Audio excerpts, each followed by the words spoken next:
BFM Business, BFM Crypto, le club.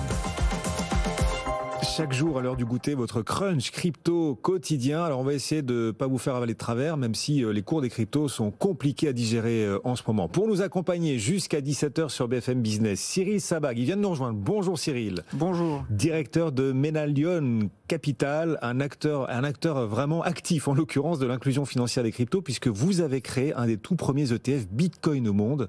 Absolument. Et vous êtes français, on en parlera. Vous nous direz comment se comporte cet ETF Bitcoin alors que les cours du Bitcoin souffrent énormément. Valentin Demey avec nous aussi, journaliste pour Cryptos. Bonjour Valentin. Bonjour Guillaume. Bonjour. Et Laurent Pignot, analyste pour Zone Bourse. Bonjour Laurent. Oui, bonjour. On est ravis de vous retrouver dans ces temps tempétueux. Le Bitcoin qui est repassé tout à l'heure sous la barre des 30 000. On continue de rôder quand même autour de cette barre des 30 000. Est-ce que pour vous, le point bas sur le Bitcoin est passé? Quels sont surtout les niveaux techniques qu'il va falloir désormais surveiller? Laurent. Alors après 5 jours de baisse consécutive, le Bitcoin tient cette zone des 30 000 $, tant bien que mal, mais ces 2 derniers jours, le rebond a été quand même assez faible. Le rebond est plutôt mou sur le Bitcoin. Hier, on pouvait même parler plutôt d'une légère oscillation à la hausse plutôt qu'un réel rebond. Aujourd'hui, le cours du Bitcoin est plus volatile. Il fluctue entre 29 000 et 32 000 $. À Wall Street, on est à l'ouverture de Wall Street, nous sommes même descendus en dessous des 30 000 donc. Mais les 30 000 $ tiennent. Alors, je l'évoquais la semaine dernière sur ce plateau, le cours du Bitcoin était complètement au bord du gouffre, à 2 doigts de franchir le canal qui s'était formé en début d'année et qui a duré finalement jusqu'à la fin de la semaine dernière. Alors, le Bitcoin a franchi par le bas ce canal, dans le sillage des indices boursiers. Il l'a donc franchi avec force en perdant 20% de sa valeur en 7 jours et se retrouve actuellement autour des 31 000 $. C'est donc le scénario pessimiste qui s'est réalisé et nous nous retrouvons donc actuellement sur les cours de l'été dernier, en 2021, à l'été 2021, il y a quasiment un an. Alors maintenant, nous nous demandons quand est-ce qu'aura lieu le fameux rebond technique, le vrai rebond technique, quand est-ce que le point bas aura été retrouvé sur le Bitcoin. Alors à court terme, c'est donc cette zone des 30 000 $ qu'il va falloir surveiller, un niveau qui représente finalement les points bas du cours de Bitcoin de l'été dernier, comme je disais. Et ce niveau, si ce niveau n'est pas défendu par les acheteurs, c'est le niveau des 25 000 $ qui pourrait faire office de support après cette zone des 30 000 $. Et le scénario du pire serait un retour sur les 20 000 $, ce qui représenterait un retour du cours du Bitcoin sur le sommet du bull run de 2017, le marché haussier de 2017. Alors, si on a une vision peut-être un petit peu plus optimiste, le cours pourrait peut-être avoir trouvé son point bas sur ce support des 30 000 $ que je mentionnais donc juste avant.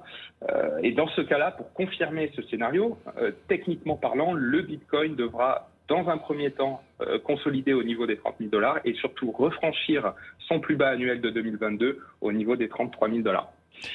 Donc voilà, le marché évolue dans un contexte très tendu d'un point de vue économique et politique, entre hausse des taux, inflation qui reste très élevée, les confinements en Chine dus à la résurgence de cas de Covid et la guerre en Ukraine. Le contexte est vraiment peu favorable aux actifs à risque et nous nous retrouvons sur les niveaux actuels dans la 7e semaine de baisse consécutive sur le Bitcoin dans l'état actuel des choses. Donc le plus gros de la correction est peut-être fait, après avoir perdu 50% depuis son sommet en novembre 2021 à 69 000 $. Mais nous sommes toujours dans une zone un peu de panique, de capitulation, et nous attendons toujours un fameux rebond technique sur le Bitcoin. Et ça pèse sur les plateformes d'exchange. On rappellera la publication, les résultats trimestriels de Coinbase, et ce titre Coinbase en direct là à Wall Street, il est 16h38. On vous accompagne sur BFM Business. Le titre Coinbase, après la publication, perd en ce moment 24%. On en reparlera dans un instant. Valentin Demey nous expliquera tout. Ce sera dans une poignée de secondes. On parlait du Bitcoin, le dauphin du Bitcoin, l'Ether. Quels sont les signaux graphiques là que nous envoie Ether? Est-ce que vous lui trouvez plus ou moins de potentiel que sur Bitcoin pour la suite? Alors sur l'Ether, c'est assez similaire, c'est très tendu, mais tout de même, c'est peut-être moins catastrophique que pour le Bitcoin. L'Ether revient sur ses niveaux les plus bas de l'année 2022, autour des 2200, 2300 $, alors que le Bitcoin, lui, pour rappel, a déjà dépassé à la baisse son plus bas annuel des 33 000 $. Alors, pour que l'Ether revienne sur son niveau de l'été 2021, là où se trouve le Bitcoin actuellement, l'Ether devrait retourner au niveau des 1600, 1800 $. Il pourrait même retourner plus bas si le Bitcoin venait de nouveau à flirter avec le sommet des 20 000 $ de 2017. Dans ce cas-là, l'Ether pourrait revenir au niveau des 1100 dollars techniquement parlant.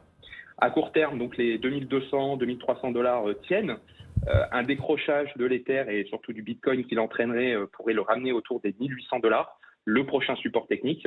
Et cette fois-ci, avec donc un scénario plus optimiste, si les acheteurs se reviennent au même titre que pour le Bitcoin, l'Ether pourrait revenir au niveau des 2500 dollars, qui serait la prochaine résistance à récupérer. Et comme à chaque fois, bien sûr, Laurent, on vous demande une idée supplémentaire de crypto qui, à vos yeux, offrirait un potentiel intéressant. Alors, en rappelant vraiment à ceux qui nous suivent, et la période actuelle le prouve, qu'il ne faut investir en crypto que l'argent qu'on est prêt à perdre. C'est vraiment ultra volatile, très très spéculatif, et il ne faut vraiment pas avoir besoin de l'argent qu'on y investit. Mais voilà, est-ce que vous voyez d'autres cryptos offrant un peu plus de potentiel? Est-ce que ce sont les soldes? On peut rappeler la performance sur 24 heures incroyable. The Sandbox a perdu, cette crypto The Sandbox, 28% en 24 heures. Algorand, 28% aussi. Near Protocol, 33%. Avalanche a perdu sur 24 heures aussi, 34%. Est-ce que vous voyez du coup des points d'entrée sur un certain nombre d'altcoins? Oui, bon alors je ne vais pas vous parler de la fameuse crypto-monnaie Luna, qui fait beaucoup parler d'elle en ce moment avec la chute de son stablecoin UST. Faut rappeler quand même qu'elle était à 100 dollars il y a un mois et qu'elle a atteint 1 dollar aujourd'hui à son plus bas et même en dessous. Mais techniquement parlant, donc parlons d'une crypto-monnaie qui a peut-être un petit peu plus de potentiel. Techniquement parlant, c'est le Polkadot, le DOT, la crypto-monnaie DOT de Polkadot qui se retrouve sur un niveau qui a fait office de support et de résistance dans le passé. C'est cette zone des 10,50 dollars qui était le plus bas de l'année de l'été dernier, donc qui pourrait faire une nouvelle fois support pour le DOT. Voilà, une idée vraiment avec beaucoup de prudence et de précaution pour tous ceux qui nous suivent. C'est une idée pour diversifier vraiment à l'extrême ces investissements. Merci beaucoup Laurent Pignot, nous accompagner pour Zone Bourse. Et vous nous le disiez Laurent, un certain nombre d'altcoins sont littéralement éclaboussés, affectés par ce qui se passe autour de Luna. Valentin Demey pour Cryptos nous accompagne. En effet, l'UST, troisième stablecoin de l'écosystème. L'UST, comment on peut dire les choses? Est-ce que l'UST est en train de partir en fumée là? Valentin, comment vous voyez la chose? Moi, je pense qu'effectivement, l'UST est en train de causer un dommage très important à l'écosystème des crypto-monnaies. On en parlait sur le plateau hier. On se demandait, il était à 94 centimes l'UST quand on a quitté le plateau hier à la même heure, alors qu'il devait être à 1 dollar, donc il avait déjà perdu un petit peu. Là, ça s'est amplifié. On est à entre 30 et 40 centimes. L'UST. Pour rappel, c'est censé être un stablecoin, donc ça doit normalement être un token qui suit le cours du dollar. Sur ce stablecoin, l'UST, il y avait 18 milliards de dollars de capitalisation. Aujourd'hui, il en reste plus que 5 ou 6. Ça va causer beaucoup de dégâts parce que, a priori, là, on est plus ou moins sûr que ça ne remontera pas. Ou en tout cas, que ceux qui ont été impactés par la baisse de l'UST ont acté leurs pertes en débouclant leur position sur des positions entre 40 et 60 centimes en moyenne. Donc il va y avoir en fait de la porosité sur d'autres protocoles de la finance décentralisée qui peut-être utilisaient l'UST comme moyen comme collatéral ou qui intégraient l'UST avec un trou dans la caisse désormais dans leur protocole. Et ils sont nombreux à avoir utilisé l'UST dans leur protocole? Il y en a un paquet. Alors il y a les plus gros qu'on cite ici comme AAV, Compound ou ce genre de protocole n'autorisaient pas l'UST comme collatéral. Pourquoi? Parce qu'on savait le risque important qu'avaient ces stablecoins algorithmiques. On en a parlé aussi là, hier. On ne parle pas de l'USDT ou de l'USDC qui sont les plus gros, qui sont garantis par un vrai dollar ou un équivalent en compte en banque des sociétés qui les émettent. On parle d'un stablecoin algorithmique. Mais on connaissait ces faiblesses. Pourtant, certains s'y sont mis les deux pieds joints et il y a beaucoup de protocoles de ce qu'on appelle la CeFi, donc la finance centralisée qui intègre quand même les protocoles de la DeFi pour proposer des taux d'intérêt à leurs clients entre 5 et 20% qui vont devoir peut-être dans les prochains jours faire les comptes et se rendre compte qu'il y a un trou dans la caisse. Donc c'est des vraies difficultés. Je pense que les équipes de Terra, les équipes de Luna, de l'UST continuent de voir des portes de sortie qui sont de plus en plus faibles et qui se ferment de plus en plus. Et on va devoir faire les comptes. Il va aussi falloir faire attention à la réglementation parce que ce qui se passe là, en période de réglementation européenne, pareil aux États-Unis, pareil côté asiatique, il ne va pas falloir trop confondre les stablecoins et les stablecoins algorithmiques. Il y a cette première difficulté qui est, il va y avoir des trous dans les caisses. Il y a une deuxième difficulté qui est peut-être que ça va engendrer d'autres difficultés dans d'autres protocoles, comme on le disait. Et puis en fin de... des obstacles réglementaires peut-être à venir. Troisième temps, peut-être prétexte à réglementer tous les stablecoins. C'est pas du tout tous les mêmes. Là, on est sur un stablecoin algorithmique. Il y avait un risque important, on le connaissait. Les autres stablecoins qui sont régulés, on en a d'ailleurs en France, des stablecoins. On a le LUG, on a le J-Euro, d'autres qui n'ont pas bougé. Encore une fois, on parle du troisième plus gros stablecoin qui était algorithmique, qui vient de décrocher, et ça va causer de très très gros problèmes à cet écosystème, c'est certain. Oui, ça fait pas une bonne publicité des stablecoins auprès des régulateurs. C'est vrai qu'ils sont en train de travailler sur une future régulation. Bon, ça va être un obstacle supplémentaire pour une partie de l'écosystème. Et puis auprès du grand public non plus, dont on imagine que tout le monde n'est pas expert du profil, des distinctions de profil entre tel et tel stablecoin. Est-ce que vous pensez que les éclaboussures pourraient atteindre les stablecoins plus sûrs, ceux qui garantissent un certain nombre de réserves en face de l'investissement? Je ne pense pas. Il faut être rassurant effectivement sur ce point-là. L'USDC, le fameux USDC de Circulate Coinbase, l'USDT de Tether notamment, ne sont pas aujourd'hui menacés. On peut même être plus direct, ne sont pas aujourd'hui menacés par les éclabousseurs de l'UST de Terra. Cela étant, effectivement, sur des grilles de lecture de personnes un peu moins au courant, c'est normal. On va associer ces stablecoins à des pertes plus globales. C'est pour ça que je dis, faisons attention. On est bien sur un stablecoin algorithmique dont on connaissait les dangers, dont on avait anticipé peut-être pas aussi violemment, peut-être pas aussi vite les risques et ce qui est en train de nous arriver justement. Donc séparons bien ces différents types. Les stablecoins centralisés USDC, USDT, les stablecoins décentralisés surcollatéralisés comme le DAI dont on a parlé hier, et ces stablecoins algorithmiques qui, on le répète, pour l'instant ne fonctionnent pas. C'est pas le premier qui décroche, c'est un très gros acteur qui va impacter beaucoup de choses. Moi, je pense que parmi les épisodes qu'on a vécu de crise dans la cryptosphère depuis le début de Bitcoin, on est très clairement sur le podium des plus grosses catastrophes qui sont en train de se dérouler là. Et j'espère qu'on trouvera des solutions très vite, mais ça restera gravé dans nos mémoires, ce qui est en train de se jouer aujourd'hui. Et hélas, ce genre de phase dont souffrent un certain nombre d'investisseurs a aussi des vertus pédagogiques. Voilà, tout le monde est en train d'apprendre et l'écosystème lui-même apprend en marchant. C'est en marchant qu'on apprend à marcher et on est vraiment là-dedans. Qu'est-ce que ça nous dit aussi des systèmes d'assurance dans la finance décentralisée, Valentin? On est en train de voir effectivement gentiment des entreprises qui proposent des services d'assurance centralisés ou décentralisés se mettre en place. J'ai sondé quelques acteurs de l'écosystème qui avaient souscrit à ça en particulier ou avec d'autres structures. A priori, elles vont avoir du mal à rentrer pour l'instant en jeu parce qu'il y a des conditions aux assurances. Il faut que pendant un certain nombre de temps, le stablecoin reste en dessous de tel prix. Possiblement, si certains ont pris le choix de déboucler leur position avant, ils ne seront peut-être pas dans cette catégorie-là. Donc, pour ce qui est des assurances décentralisées, ça fonctionne comment? Eh bien, je viens analyser en tant que particulier le stablecoin UST et j'estime qu'il y a peu de risques qu'il tombe à zéro. Malheureusement, c'est ce qui se passe. Mais du coup, je mets mon argent, mes stablecoins à disposition des gens qui veulent prendre leur assurance. Donc, les assureurs sont finalement les gens qui participent aussi à la décentralisation de cet écosystème. Et puis, il y a des assurances centralisées ou des hedges. Certains s'étaient hedgés avec d'autres manières sur cet écosystème. On verra. Je pense que les comptes sont en train d'être faits pour les entreprises qui proposaient ces genres de services et qu'il y aura potentiellement des pertes qui vont être actées pour les plus grosses plateformes de finance centralisée ou CDFI, comme on dit, qui ont proposé des intérêts un peu trop élevés. Cyril Sabag en face de vous, il a créé l'un des tout premiers ETF crypto au monde. Cyril Sabag, le directeur de Menalion Capital. Cyril, quel regard est-ce que vous portez sur cette crise dans l'univers d'un certain nombre de stablecoins, en tout cas de cette UST pour être beaucoup plus précis? Oui, je vais un peu rebondir sur ce point. Il faut avoir conscience d'une chose, c'est que justement c'est un stablecoin algorithmique. Et la méthodologie derrière cet algorithme a été cassée d'une certaine façon. Donc il faut vraiment bien faire la différence entre les stablecoins traditionnels et ce stablecoin. Je pense effectivement qu'on va apprendre de ce qui s'est passé, de ce qui est en train de se passer, pour que si des prochains stablecoins algorithmiques sont créés, l'algorithme résolve justement ces petites failles qui ont été mis à jour. Après, ce qui est dommage, c'est que cet impact un peu global sur l'ensemble des cryptos. Donc, il faut faire le distinguo. Je le dis souvent à des personnes qui m'interrogent sur le Bitcoin.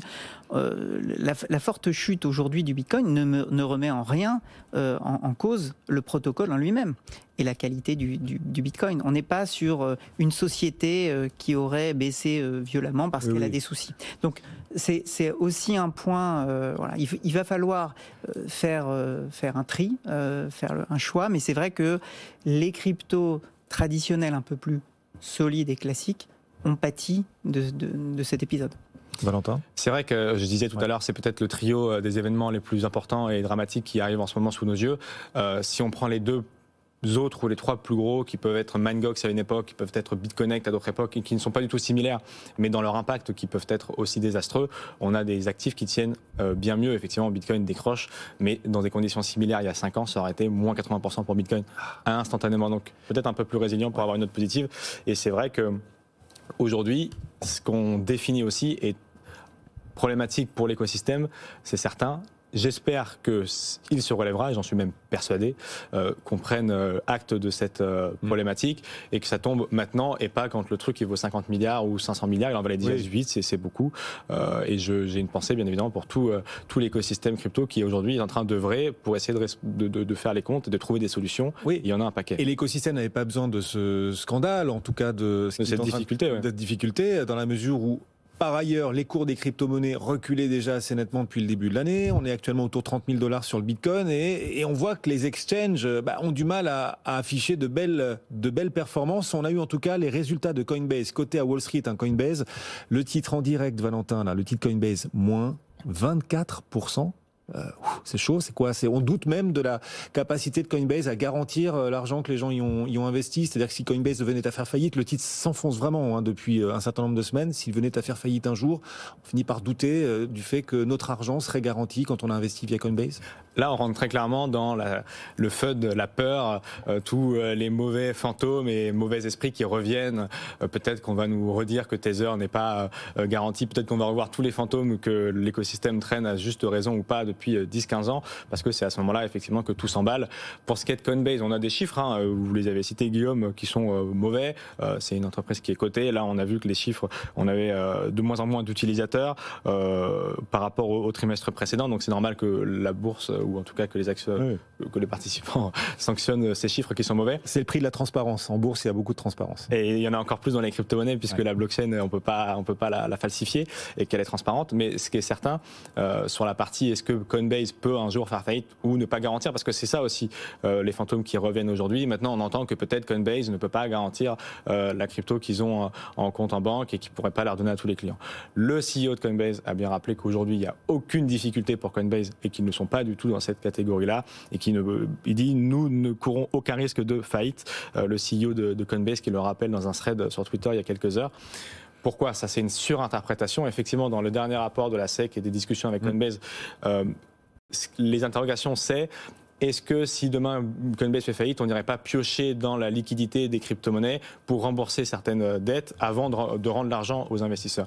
Donc, dans son thread, le CEO de Coinbase précise que c'est très très très peu probable qu'un jour un tribunal décide de ça, mais qu'aujourd'hui, bien évidemment, Coinbase a en compte ce qu'il doit donner à ses clients. Cela dit, on peut quand même rappeler que c'est important de retirer ces crypto-monnaies pour ceux qui en ont beaucoup sur des wallets. Voilà, c'est toujours l'occasion de faire de la pédagogie. Oui, c'est pas exactement. Compliqué de doute où l'on remet les choses existentielles en cause. Vous dites, voilà, ceux qui ont choisi des exchanges pour investir en crypto, c'est l'occasion de peut-être aller sécuriser les choses sur votre wallet. Donc on n'est pas inquiet sur Coinbase, mais si vous pouvez mettre sur votre wallet, ce sera quand même pas si mal. C'est ça l'idée. Alors, c'est pas dans ce système-là que j'ai pensé, Guillaume. Moi, effectivement, tout à l'heure, on citait Mangox. Donc Mangox, cette affaire de hack. Donc effectivement, faisons de la pédagogie.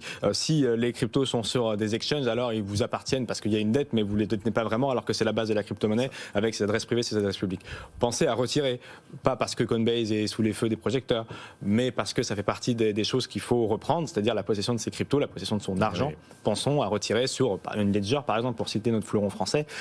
C'est toujours plus intéressant d'avoir sa crypto soi-même que de la laisser sur des plateformes. Mais cela étant, je rappelle et je redis effectivement, même si l'UST nous fait peur, Coinbase aujourd'hui n'est pas en danger sur cet aspect de faillite potentielle et de crypto pourrait ne pas revenir. Attends. Cyril Sabag est avec nous, le directeur de Menalion Capital. Il a donc créé l'un des tout premiers ETF au monde sur le Bitcoin et sur les cryptos. Waouh, chapeau, vous êtes français, ça va? Comment se porte l'ETF en ce moment? Bon, de toute façon, tout l'écosystème crypto souffre en ce moment, donc voilà, ce serait faux de dire que l'ETF ne souffre pas. Effectivement, en fait, on est les créateurs en fait du premier ETF UCITS sur la thématique Bitcoin au monde. Qu'est-ce que ça veut dire UCITS? En fait, UCITS, c'est le standard le plus régulé pour un fonds en Europe, ce qui de facto nous permet d'avoir une éligibilité dans toutes les enveloppes régulées classiques, c'est-à-dire l'assurance vie, le compte titre et même le plan épargne retraite. C'est un ETF crypto sans crypto à l'intérieur. Exactement. Alors ça, ouais. Exactement, absolument. Donc il n'y a pas de crypto, il y a donc des actions qui sont sur la thématique crypto, donc l'écosystème crypto, c'est-à-dire des miners, des sociétés de la technologie blockchain, des sociétés qui sont des solutions des sociétés de services, de solutions financières autour des cryptos, et également des sociétés qui détiennent des cryptos dans leur bilan. Oui, il n'y a pas de crypto active dans notre pas de crypto-monnaie, ni de Bitcoin, ni d'autres crypto-monnaies. Pourquoi d'ailleurs? Pourquoi ce choix? Parce que justement, nous sommes régulés UCITS et pour avoir ce fameux tampon, nous ne pouvions pas, puisque aujourd'hui la régulation va jusqu'à un certain niveau, mais ne permet pas encore dans ce cadre réglementaire ultra sécurisé de pouvoir intégrer des cryptos. C'est la raison pour laquelle nous n'en avons pas mis. Mais du coup, ça veut dire que mécaniquement, la perte de clés, le risque de hack, n'est pas un risque qui est présent sur cet ETF. Mais alors vous avez... Oui, alors Non, là du coup, je profite de votre présence pour vous poser cette question vraiment liée à l'actu et au flux du moment. On voit les cours des cryptos souffrir énormément, encore plus même que les cours de bourse. À travers votre ETF, évidemment, les choses se reflètent.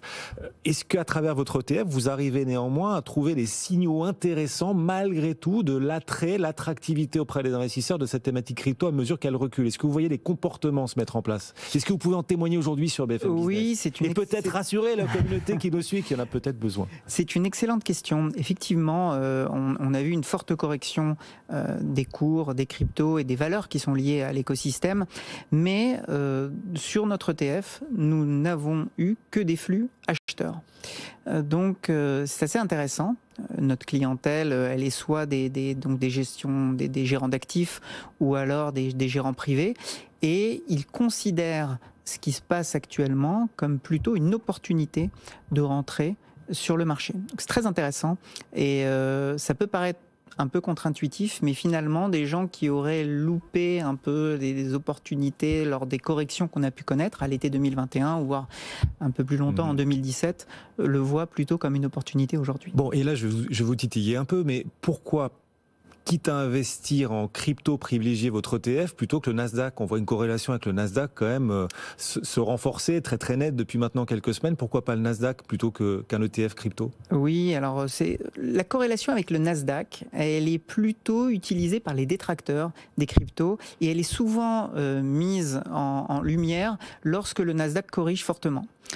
C'est ce qui se passe en ce moment et les gens agitent finalement cette carte en disant regardez la corrélation qui est très forte. Mais si on prend un tout petit peu de recul et si on regarde ce qui s'est passé au début de la crise Russie-Ukraine, on peut voir que la corrélation entre le Bitcoin et le Nasdaq était très faible. Elle était autour de 20%. Ah oui.